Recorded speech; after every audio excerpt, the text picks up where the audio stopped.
नमस्कार दोस्तों। आज की टेक्नोलॉजी बहुत आगे बढ़ चुकी है। आज हमारे पास एआई जैसे एडवांस टेक्नोलॉजी है। आर्टिफिशियल इंटेलिजेंस की मैं बात कर रहा हूँ। तो आज हमारे पास बड़े बड़े एयरक्राफ्ट है, बड़े बड़े वेपन्स है। लेकिन जब हम पीछे जाएंगे, द्वापर युग में जाएंगे, त्रेता युग में जाएंगे, उस युग की साइंस को देखेंगे तो आज भी हम आश्चर्यचकित होते हैं।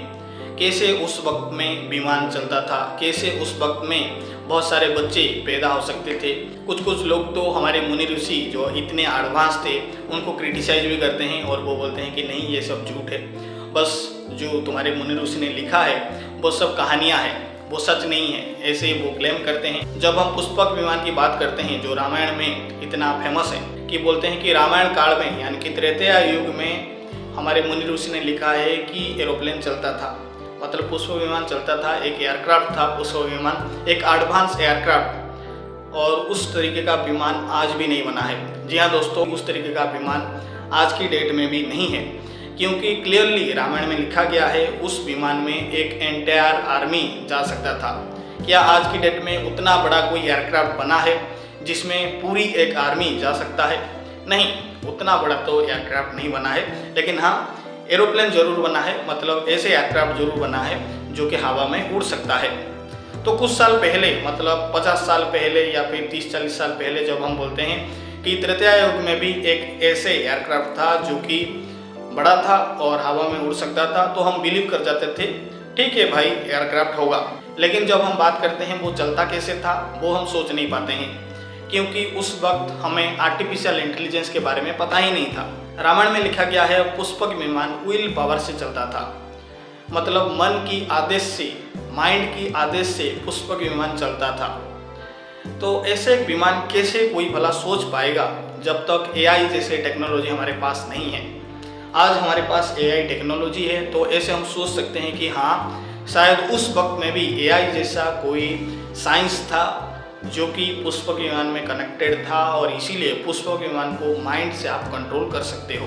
और कुछ राइटर्स लोगों ने तो ये तक लिख दिया है कि शायद विमान का नाम पुष्पक नहीं था, उस विमान को जो चलाता था यानी कि उसमें जो चैरिएटर होगा उसका नाम शायद पुष्पक होगा, क्योंकि बहुत बार रामायण बुक में लिखा गया है कि उस पुष्पक विमान को ऑर्डर दिया जा रहा है, कमांड किया जा रहा है।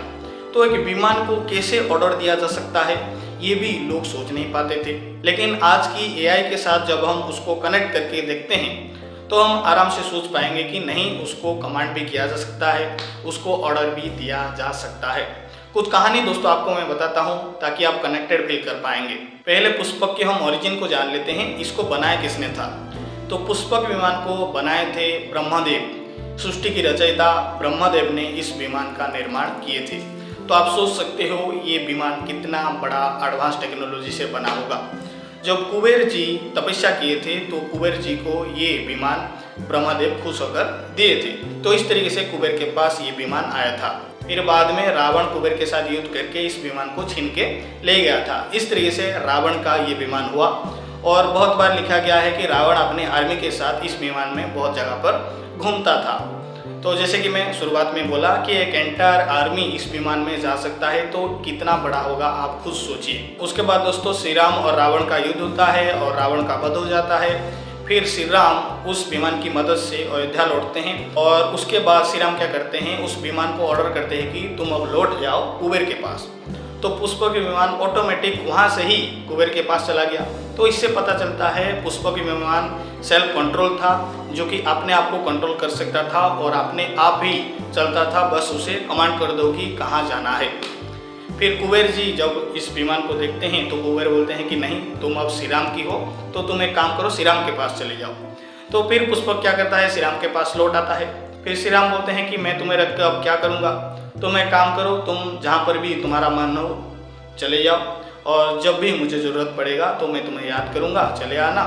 और ऐसा ही होता है। बाद में श्री राम को एक बार पुष्पक विमान की ज़रूरत पड़ता है तो याद करते हैं, पुष्पक विमान तुरंत ही उस जगह पर आ जाता है और उस विमान में चढ़कर फिर श्री राम आगे बढ़ते हैं। तो कितना एडवांस टेक्नोलॉजी उस पुष्पक विमान में होगा आप खुद सोचिए। मतलब श्री राम ऑर्डर करते हैं कि कुबेर के पास चले जाओ, पुष्पक चला जाता है। फिर कुबेर ऑर्डर करते हैं कि श्री राम के पास चले जाओ, पुष्पक आ जाता है। फिर श्री राम कहते हैं कि तुम अपने हिसाब से कहीं पर भी चले जाओ, तो पुष्पक फिर कहीं पर भी चला जाता है। फिर सिरे हम जब याद करते हैं तो पुष्पक तुरंत ही आ जाता है, मतलब बहुत ज़्यादा फास्ट भी वो होगा, तुरंत ही वो आ गया। तो इस तरीके से पुष्पक विमान चलता था। तो इससे आप अंदाज़ा लगा सकते हो एआई का कितना बड़ा एडवांस टेक्नोलॉजी पुष्पक विमान में लगा होगा और कितना बड़ा होगा। आज भी हमें नहीं पता ब्रह्मास्त्र कैसे होता था, वैष्णवास्त्र कैसे होता था। तो ये सब समझने के लिए हमें और आगे जाना होगा। तो बहुत कुछ डिस्कवर करना अभी भी बाकी है, हम तो बस आगे बढ़ते जा रहे हैं और पुराने समय की कुछ कुछ बातें अभी समझ में आ रहा है। तो आशा करता हूँ दोस्तों वीडियो आपको पसंद आया होगा। अगर पसंद आए तो वीडियो को लाइक कीजिए, चैनल को सब्सक्राइब कीजिए। अभी के लिए दोस्तों इतना ही, धन्यवाद।